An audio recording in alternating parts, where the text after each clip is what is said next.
Okay, good morning.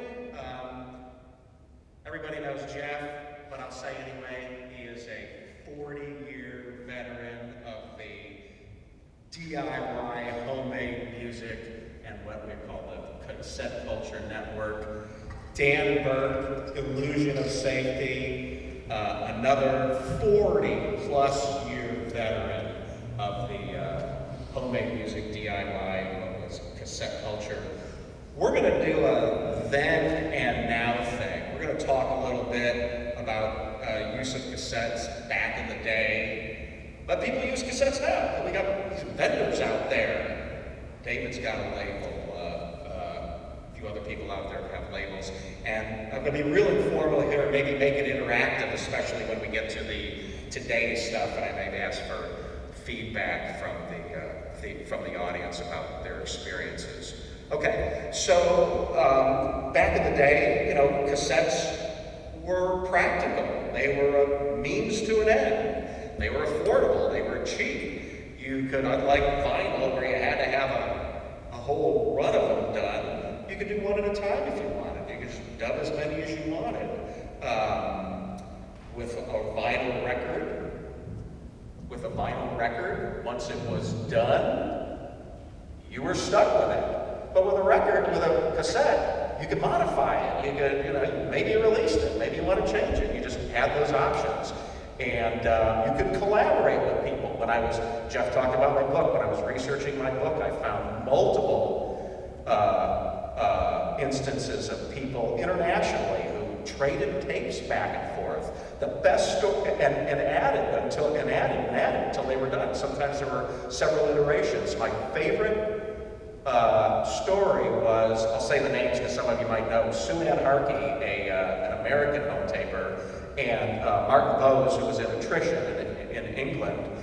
They collaborated, they traded tapes back and forth, and then when they decided they were satisfied with the results, they each released their own mix. So you really had those options and a lot of flexibility. So they were practical on the one hand, and there was a lot of creative possibilities too. I have a chapter in my book called The Cassette Recorder is Compositional Tool. And people could use all kinds of tricks that they learned. So, I'm going to pull the guys in that actually did this. So let's start just real basic here. So Dan, can you talk about how you got it, got into home recording, and your use of cassettes, and what type of recorder you used, and was it a Porter Studio or whatever? Sure. Yeah. So my inspiration to actually start doing music was seeing Throbbing Gristle. Their last two performances, the real, 81, and that made me want to start doing music. So at that time, all I had available was cassette. And so everything we were doing was just direct two-track cassettes, and I never really explored the cassette as backing onto the next cassette. Early collaborator Tim Jones, I don't know if you know Chirex, and all his early stuff is all cassette to cassette, so 7, 8, 9 drums, and keyboards, then voice. And it really sounds great. And if you know the album Grease Gloss, Jim O'Rourke, everybody thinks he's responsible for that sound. It's actually Tim. That is the sound of on that CD. The real sound of that is cassette to cassette to cassette. But back to our work, it really was just direct two-track recordings, and that was really the first couple years until I eventually did get a 4-track Tascam 244, I think, for multi-tracking. We also used reel-to-reels, of course, and cassettes in different ways, much like Peter Christopherson did, as source material, or pre-sampling, using a variable speed, Radio Shack variable speed cassette player, changing the pitch and the speed. Answering machine tapes, remember those? The answering machine tapes? Yeah. Yeah, you could buy those, and they were loops. They were automatically looped for you. Yeah, so I didn't use loops, I just used tape running. But we made loops with the Digitech 7.6 and 3.6 delay, so we made our loops that way. Okay. But I didn't get into loops except with the reel-to-reel. We had some really cool old reel-to-reels, and we did that. And that was the start of the cassette thing before we got 1992, 1991. Jim O'Rourke and I both had got DAT players, DAV 20s, and a short stereo mic, and from that point on, went digital and was recording everything, everywhere we went, on tour. And I often record during the day in the city I'm at, and using those recordings in the show that night with the DAT tape. That's So very towards digital, that's how we're I could never afford a DAT tape. I remember when they came out, I was like, oh, digital. It's a digital tape. I could never afford it though, but it was, yeah. And that would have been early 90s, or? That would have been, I think, early 90s, right? Yeah. Back when CDs were kind of taking off. Yeah. Was your experience the same, Jeff? It was like, getting cassettes. Did you have a porta studio at first? Yeah, I had a reel-to-reel. That was my first instrument. And I played around with that, just recording everything I could, including my mother. And then I would change her voice, make it, speed it up, slow it down, play it backwards. I was really into just changing everything I heard into something else. So I started with the reel, and then I ended up, after I moved to Columbus, about 84, 85, I bought the Tascam Porta 1. And then my first cassette that I released using the 4-track cassette deck was Primitiva, and that was on James Towning's Black Music label. So did you guys, as the cassette recorder is compositional tool. I wrote a book about it, but I'm kind of dumb about it, and I'm just fascinated because I don't do it myself. What kind of techniques did you use with the recorder, as far as maybe with whatever collage work or cut-up work or, soundscapes? So the early stuff, again, I didn't really do layering. Like Tim was a master at that. I never really did that. We just made sounds and recorded them to cassette. But then we would, in a live situation, which is often how it works, just regurgitating material, playing those cassettes back. But yeah, until the 4-track, I really wasn't doing much layering, but there was a little. There was a couple collaborations, Sound Choice and Option were like a boon for me and meeting people and becoming part of the cassette underground, where trading tapes with people and getting to meet Jeff Chenault from Big Body Parts, and Paul Dickerson of We Never Sleep, and trading tapes and then getting shows out there and whatnot. But there was a few people like Monstrio from he was a Spanish gentleman, sent me tape, and we ended up, that was actually, we went into a studio, and that was 8-track, that was on our first album. So that was done recorded on tape in the studio, 8-track. Is that more violence and geography? Yeah. Great album. Did you do Jeff, did you do collabs where you were adding, or? I didn't, most of the stuff, I think, for me personally, everything is done basically live. I don't do too much multi-tracking stuff anymore, except for maybe in the studio. I'll take certain things and combine them later on. But when I perform and do stuff live, I just do everything live. I just hook everything up and go. It's not like the old cassette days where I'd make a little rhythm track and then go back and add something on top of that, a keyboard track, and then I go back and add, you know what I mean? Yeah. I don't do that anymore. Now, I just do everything all at once at the same time. Did you, so true or false, all your stuff was homemade? Did you do it one at a time? Yeah, like I said, it was just paper, scissors, glue, and a typewriter. That's how I made everything. Yeah. Did you just like your covers? Did you Xerox them, or? Yeah, I just went to the Xerox machine and printed off, a few copies, and if I ran out, I printed off a few more. Sure, similar. Tim and I started the Complacency label together, and those first releases were cassettes. And we kind of did Mitch, a member of Illusion of Safety, actually one of my first collaborators before Illusion of Safety. He worked at a lamination factory, so we laminated and there's some on the table out there if you'd like them, take them for free. They're cassette covers from the early Illusion of Safety cassettes. They're laminated, and that's why, because Mitch he was a manager of a lamination factory, so most of those I made color Xeroxes and we laminated, so they looked kind of cool for a handmade tape. But one thing I did with Complacency cassettes is they're clear cassettes, and I would just scratch in CPC 7, iOS, More Violence and Geography, or whatever. I'd scratched it in with a little scratch pen. So that's what I didn't have any labels on the cassette, but we did have a nice looking sleeve. How many cassettes, Dan, did you put out on Complacency back in the day? I think there was Before you 20 stopped. some, 23. 23? There was Cheer Accident and me, Tim and me was our label. So between Cheer Accident, there was a few other releases of other artists. La Senorita Juan. Oh, okay. The Yellow Sound, is the translation. I'm trying to think. And then Chris's project. Chris was a member of Cheer Accident. Oh, and you put out a Jim O'Rourke, Remove the Need. And I just sold my last copy. I had 2 copies. I have an original. Yeah, cassette. yeah. That was like overproduced with a lot of reverb. Yeah, It's a classic. yeah. And so, yeah, the cassettes was I would just run those, off when someone ordered one, and Right. had a bunch of the colored Xeroxes on hand to cut. One of my favorite stories was Al Margolis told me a story of how in the 80s he worked as a shipping clerk.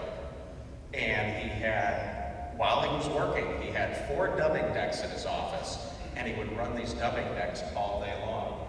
And that's how he dubbed his tape. So it's just fascinating with stories like that. Yeah, a lot of people, they mixed their work in with their creative activities, Like I've always worked in a place where I could kind of do my own thing as well, So what was, we all know what a nightmare shipping is now. I mean, I haven't ordered anything from overseas in years. Like in the 80s, just how much could you mail a cassette to your trading partner? Like $2. $2? $2 was overseas. It was $2 overseas. It was affordable. Did you guys, for distributing or selling your stuff, did you sell Complacency, did you sell yourself? Or I got stories from people who would partner with other home recording artists or labels overseas, and they'd trade master tapes and, to save cost. And how did you do that with overseas people? Did you just sell I just sent them stuff, yeah. I mean, I think Def I in Germany put out Jeff Central Greatest Hits back in the 80s. It was called Workshop. And anyways, I think I just sent him a real good master, I said, here. Oh, you did do that, though? Yeah, I just sent it to him. Yeah, I don't think we had any distribution for Complacency. Trading and selling some from at shows and from the reviews. Some ads. Right, your tapes were hard to find, Dan. Yeah, I could never find Complacency tapes, man. If I found one, I was really lucky, so yeah. Yeah, didn't have any distribution really, just trading. Right. Selling a few. Yeah, that was a big part of it. So that was the real story I found, was this network of creation, collaboration, communication and exchange. Was that what it mostly, I think you've answered the question, but I'll ask anyway, was that mostly what it was for you, was just interacting with fellow home recording artists? Yeah, that's how it started. Yeah, made the most friends that way, and got some great shows and some collaborations in the future. And that was how I traded the tapes. Did you play live a bit back in the day, like in the 80s? Did you do a bit of live? Yeah, 83 was the first Illusion of Safety performance. Oh, okay. Was that local to you in Chicago? Or? Yeah. That was with Cheer Accident, but the band they were before Cheer Accident was ... And then the original project was myself. They were calling it the Dan Burke project, but I came up with the name Illusion of Safety. And then there was 2 shows, late 83, early 84. And then I think Tim started working with Cheer Accident at that time. There was a bit of a break in the recording cycle. If you look at the discography, there's a little break there. And then I started working with what I call the main core, Mark Sorensen, Mark Klein, and Mitch Henderly, who were more into Throbbing Gristle, the industrial stuff. So we worked together pretty strongly for about 3 or 4 years in the late 80s. And that's when those cassettes came out, like 86, 87. And so there was starting to be more shows at that time. Yeah, like 86, 87, started playing out a lot. By 88, 89, quite a bit. And by the way, Dan is on tour right now. How many shows have you played? On this? I think this was like 12 or 13. It was mostly with this group, Slow Lords from Berlin and North Carolina. They're really great, and they're continuing the tour, heading back towards North Carolina. They're really excellent. I played with them last late 24 in Europe, in Ostrava, the Czech Republic, and we became friends. And Angie reached out to me, wanted to do a show in Chicago, so I set up a show in Chicago. We traded contacts and made this little tour, Midwest tour. Yeah. Wow, you have been consistently, or at least quite a bit active playing shows and going overseas. Not throughout the 44 years. Right, no, I get it, but you're still doing it. That's fantastic. That's fantastic. So today, and I don't know, I'm going to invite. We've got at least 2 current people that run labels. So please feel free to chime in. I'm curious what you think. But here, I'll ask these guys first. You got a release? He's not in here, but you got a release on telemedical jump. Yes, I got Aaron Darris has a label called Telemedical, and he's been putting out really neat stuff. He puts out a book by David Reed, which is a really interesting book. A lot of his photographs are in there, and highly recommend that. And he's been putting out a lot of noise cassettes, and each one is totally different. It's an eclectic bunch of noisemakers, but it's amazing how everybody can sound so different. I've heard the Deaf Cottage that he's got on his table. It's pretty cool. It's pretty good stuff. Thanks. Appreciate it. Are you getting, I know you release your own stuff. Are you getting other opportunities like that, or other people releasing your stuff these days?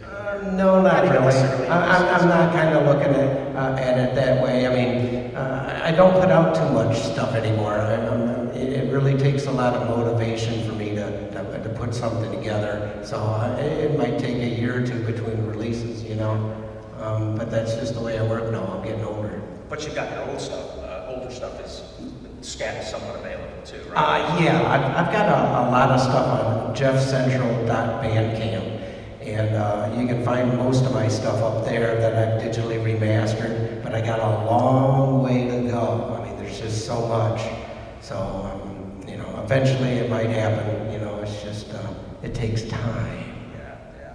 Dan, in your case, I found you've got an Illusion of Safety Bandcamp. You've got a Daniel James Burke Bandcamp. You have an Illusion of Safety website. And then I found you've got a pretty hefty YouTube channel. Is 4 YouTube channels. Okay. I like to keep projects separate. It's kind of Okay. I only looked in depth. I didn't look in depth yet, but you have, and you shared some stuff with me some months ago. Is it a combination of your old stuff made available and new stuff, or is it mostly new stuff? Or? So, Illusion of Safety Bandcamp is the whole history. It's everything, though.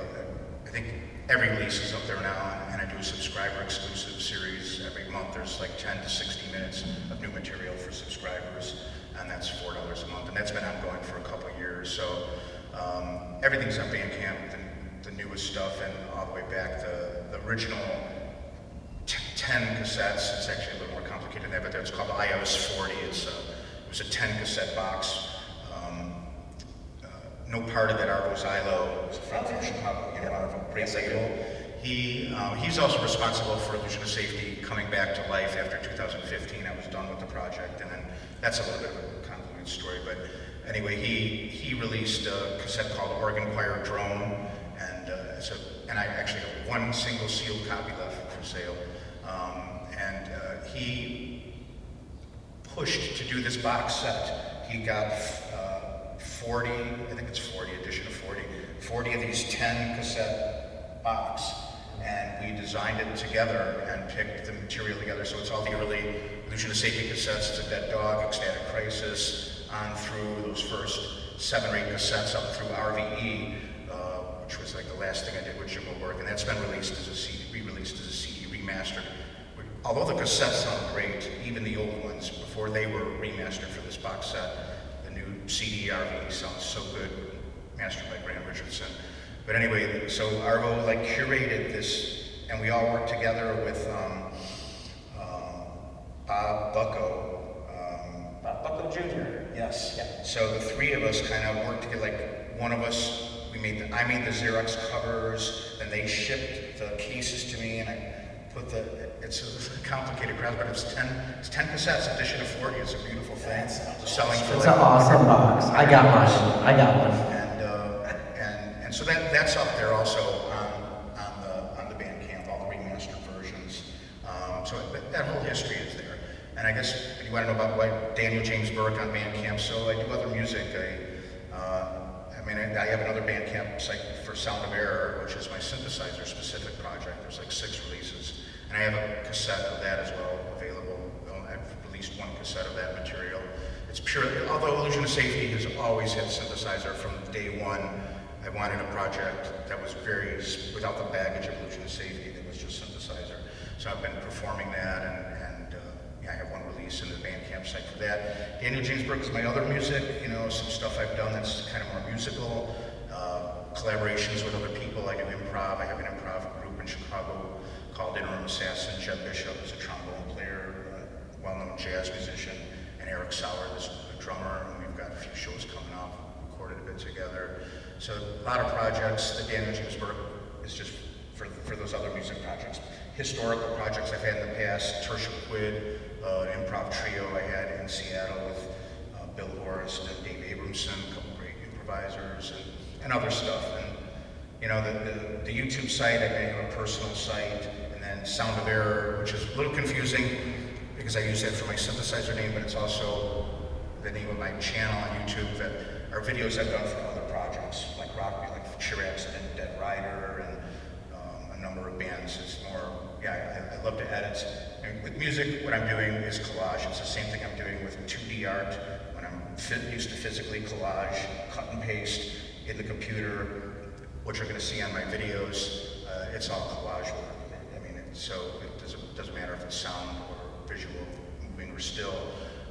So with the video, I love editing video, and so I work with other bands to make some videos for them, and you'll see some of my video work tonight. And so the Illusion of Safety YouTube channel is a lot of historical videos. So we were working early.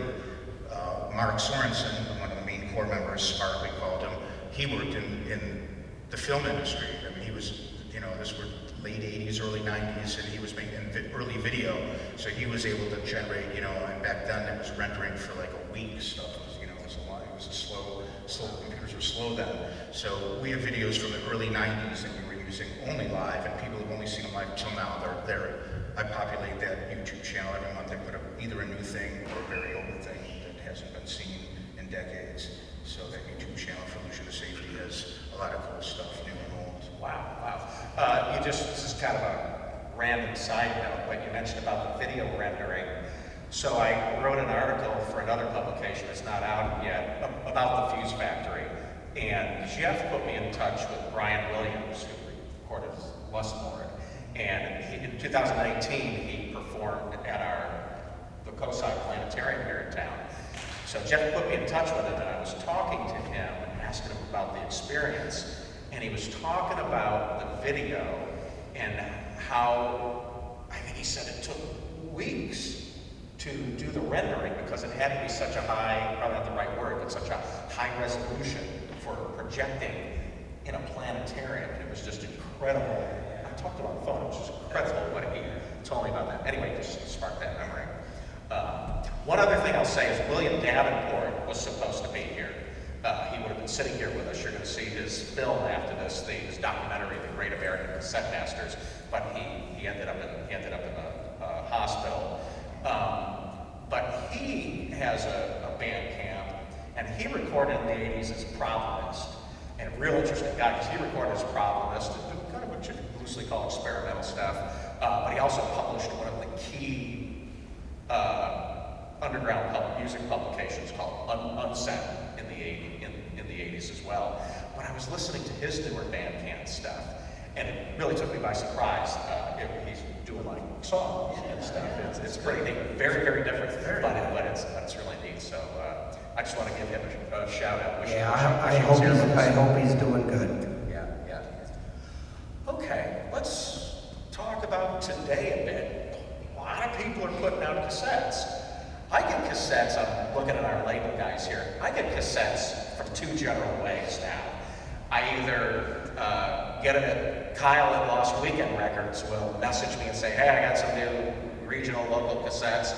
I got a lot of cassettes from Becky's label through Kyle. I got a pile of Becky's cassettes. But I'm just gonna ask, are you doing well with cassettes, or what kind of let me ask you, like David, why did you start a cassette label? I'll put you on the spot when I was asking. I don't know, I've always messed with cassettes, even when I just love just record cassettes and stuff like that. Yeah. But I just leave on the dimensions of the cassette case, the artwork, I always use like you can pretty much you can record over it if you want, you can make the different ways and stuff. Yeah, I don't know, just a good eclectic experience. Becky, similar or anything else? Was your experience similar with your label and tapes? Yeah, more or less, to expand upon, basically, for me, part of the innate appeal of the cassette is that it's so user-friendly and, easy to work with. You just basically have to have a cassette, you step recorder, and, you just go. I'm trying to think of a way to put it. I think, and that's like what really sets cassettes apart from, say, CDs or vinyl is like a cultural force as far as that more so than the others. It kind of is designed with it's like a shared language, and it's kind of like culture sharing in concept. It kind of blurs the line between the giver and the receiver. Like you can take this thing and you can expand upon it, do whatever you want with it. There's more to add on to that, but I have similar feelings to what David said. It's very user-friendly medium, and it's also more social media because of this impulse around as far as tape trading and sampling and tape manipulation. I would regularly my point sets up, do whatever the fuck you want with it, and emulate that shit, create something new with that. That's what's so exciting about it. I think it has a much more expansive shared experience, ingrained into its architecture than the other formats, and I think that would makes sense essentially superior. Yeah, I think a little bit of history of cassettes too, just kind of just reflects forward with what I'm doing too. I know I was changing everybody's management, new revenues down, but I just really appreciate all the history of cassettes. I just kind of want to keep making them happen.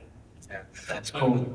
Another thing I'd like to add, because I noticed that even with younger people, even younger than myself, there's still a lot of people that are going to do is to release stuff on cassette and do physical media. Part of that's why that's a big part of the role for me is the cheapest way to put out music. But I think a lot of younger people that might have not even grown up with a lot of media, they're realizing that streaming services that are available to them is very precarious.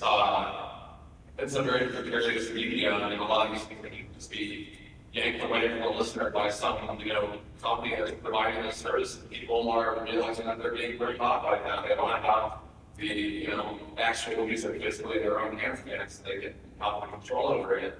You can't have that with streaming platforms. Something like Bandcamp, which is a lot better than the others, but even with Bandcamp, this would all be removed if Isn't there I think there's a new one now called Subvert. I've heard of that. Have you heard of that? Yeah, I've thought about it. Some of my friends started using it, so I thought about getting involved with that as well. Yeah, I had to check that one out myself. I haven't heard much about it.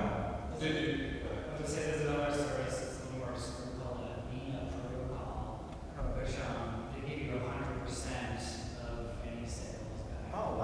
pretty good, actually, yeah.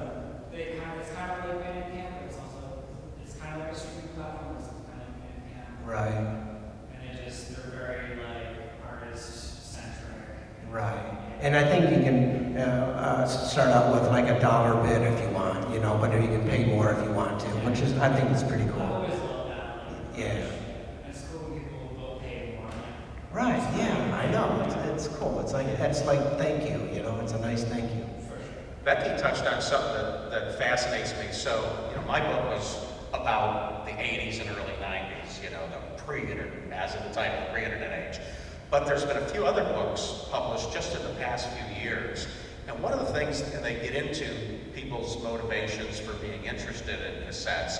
And on the consumer side, a lot of people, as I'm understanding it from reading these other books, is they may not necessarily have a cassette player, or they may not necessarily even play the cassette, but maybe they bought the tape from the artist at a show, and they just feel a connection, or they, you know, through that, or you know, they want to support them, or they get tucked into, or they latch onto a label, like one of your labels, you know, and they like to support it, they like to have that physical object. Has that, and you guys too, have you had any experience, you know, feedback or experience with people as far as those motivations? Yeah, I think now more so I've seen people are kind of buying tapes, just kind of like the memory of it, just having a little piece of art that you sound on a shelf or something. Yeah. That does happen. Yeah, okay, that I makes think sense. people just like a physical object, you know, Yeah. and it feels more personal, I guess you could say. Right. But, you know, that's just me. I think another thing that I like about tapes too is it's probably the only medium that you push play, you don't know where you're going to be in the tape. Like records don't do that, like CDs don't do that, you know, MP3s, you got to put them on. I just thought you just pop it in, or just throw it right into wherever you stop and all that stuff. The first stereo I ever had, I got when I was 13 years old, and it was a 3-in-1. Had a turntable, a cassette player and recorder, and an 8-track player and recorder. And I didn't know until I got that you could record on 8 tracks too. And now I wasn't a recording artist myself. I was just making tapes to play in my mom's station wagon where I had an 8-track deck in there. But yeah, I would record off my albums even on 8 tracks, you know. I've never heard anybody say that they did 8 tracks for creative purposes. I'm going to say that's a resounding no, or I don't think I've ever saw anybody. oh, wait, I've got a hand going up here. That's what we're doing. Yeah, Okay. Look for their new release on 8-track. Yes. And I think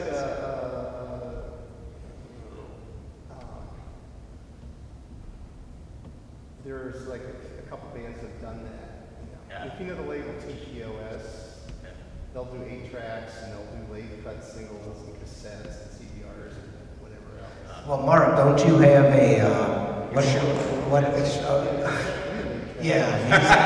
he's got a cassette packaged in an 8-track. And then I think actually, Mark, don't you have a cylinder? I did do a wax cylinder. You did a limited edition of one.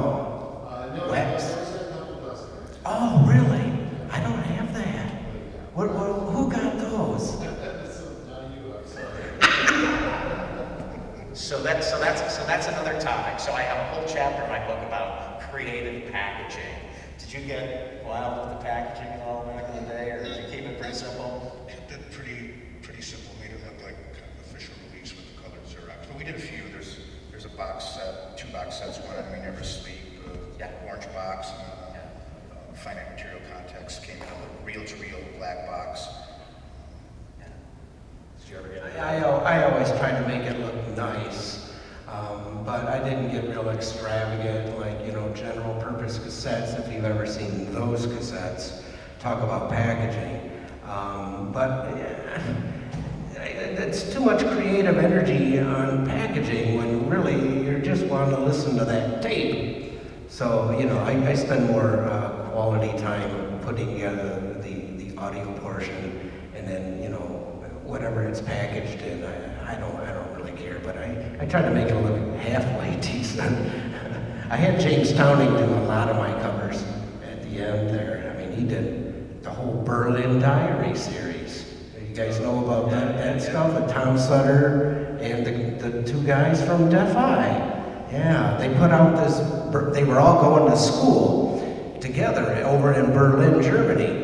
And, me and Tom were always trading tapes, and he said, hey, I got a couple other guys, and they got this label called Deaf Eye, and I said, no way, send me some stuff. So, Henry Hectic and M. Fincrig and all those guys, and they're really, really good. I mean, the stuff was mind-blowing when I got it. I'm like, oh my God, these guys are so good. And there's just 3 guys going to school in Germany.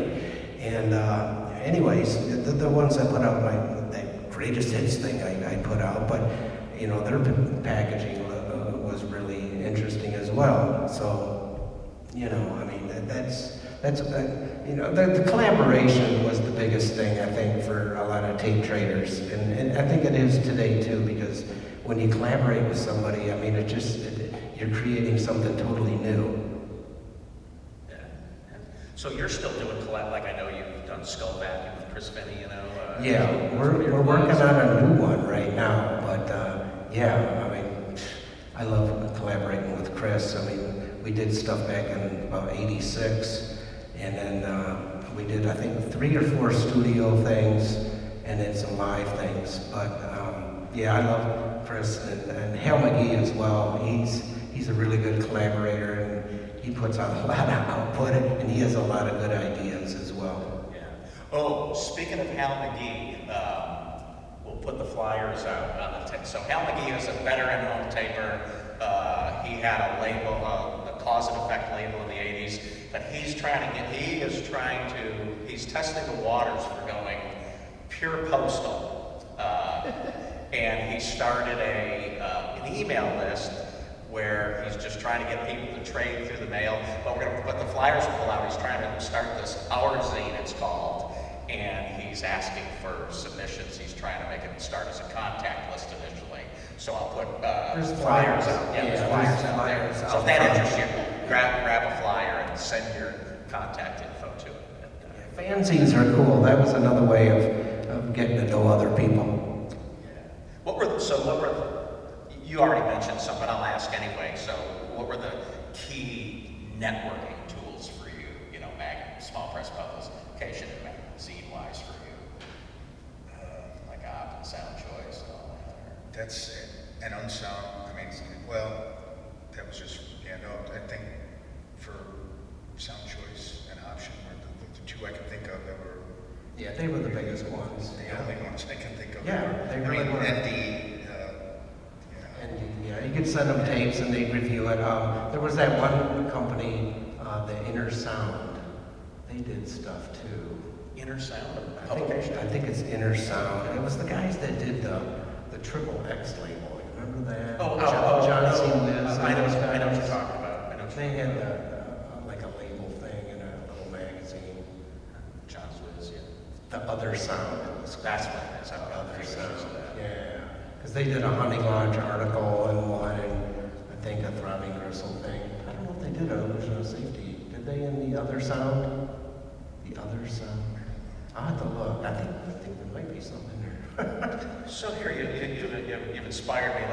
Andrew, you want to Can say? you say, did any of you guys send stuff to Fact Sheet 5? I mean, that was a much broader, it was more focused on zines. Yeah, Fact Sheet 5 is mostly zines. I think. They did do some music. Yeah, they had a little bit in the back, yeah.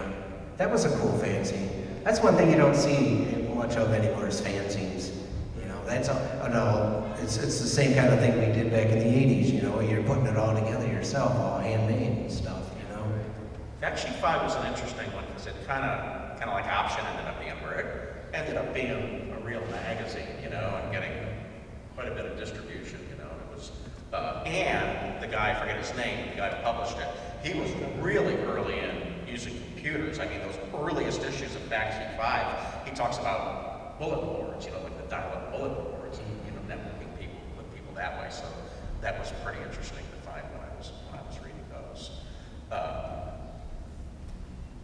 Okay, so maybe just as kind of a wrap up. Today it's just, would you say it's like business as usual for you? You feel, other than maybe the network being different, you feel like creation and playing live is all the same, or do you feel like there's any dramatic differences? Yeah, it's a tough question. I mean, it's tougher now. I mean, it's harder. Spaces, whether we're talking Europe or US, it seems spaces are harder to get into, and the circumstances are not quite as good. People don't come out quite as much. I mean, that's probably the biggest thing. I'm seeing, a lot less. Smaller towns are better, or what I'm seeing. I mean, Are better? Yeah, this tour, I think Stevens Point, Wisconsin was probably one of the better shows. I mean, Attendance-wise. yeah, no, those are 20-ish people. It's pretty good. Nice. These days. So did you get a feeling for why? Maybe there's just like a little scene there, or It is a scene there. Yeah, Tyler DeBellick, he has a house that he bought. It's really old, and he just goes in there, uses it as a studio and a performance space, rehearsal place, and then puts on 2 or 3 shows a month there. And it's a college town, so that and it's small. It's not a small town. I don't know, maybe 50,000. I'm not sure of the population, but there's not like Chicago. It's tough because every night of the week there's 5 or 6 similar events happening everywhere. So harder to get people, and it's so big. So I think people come to his events because that's the thing to do if you like something experimental. Right. So it's a little easier, I think, in a smaller town. town. Yeah, I think that's why Columbus is so popular right now, because it's a small town. It's been a small town as long as I've been here, at least 43 years. And the thing is, the music scene has really grown here. I mean, we got a lot of creative people in this town. It's crazy. But we're having all these different events. You got Fuse Factory, you got Static, you got, what was the other? There's another group of stuff going on. Oh, the Ohio Wrecking Crew. Holy shit. Some of the best noises I've ever heard aren't those events. And they got, I think, another one coming up June 13th. Go to that. And they've got like 12 different people on the bill, including David Reed, who's here, and Mike Shiflett, and a bunch of other cool cats. Matt Soko, a violator. So yeah, I mean, if you want to see some of the best noise in Columbus, go to a show like that. All right. Nice. Any questions for these guys, or comments, feedback? All right. I was going to say for packaging, you guys remember Dan Productions too. They were pretty expensive. Which was that? Dan Productions. Band Productions? Does that sound familiar to you guys? I've heard of it. Yeah, I I've heard of it. I just remember because it was annoying. Because I forget the name of the group now. They packaged their tape. I guess it's maybe wrapped a little bit of paper, but it was covered like this paper mache shell. It's all hard to get the tape out. That reminds me of a story. Vittorio Baroni's an Italian home taper and part of mail art. He told me about how he received a cassette. Somebody had taken a record and melted it around the That was cassette. Scott Marshall. And he had, I was gonna okay. mention that. And he had to break it, I still have mine. You do? That's great. Never broke that one. That's great. Okay, any other questions or comments? Thanks, everybody. Thank you very much. Thank you. And thanks to Jerry Kranitz.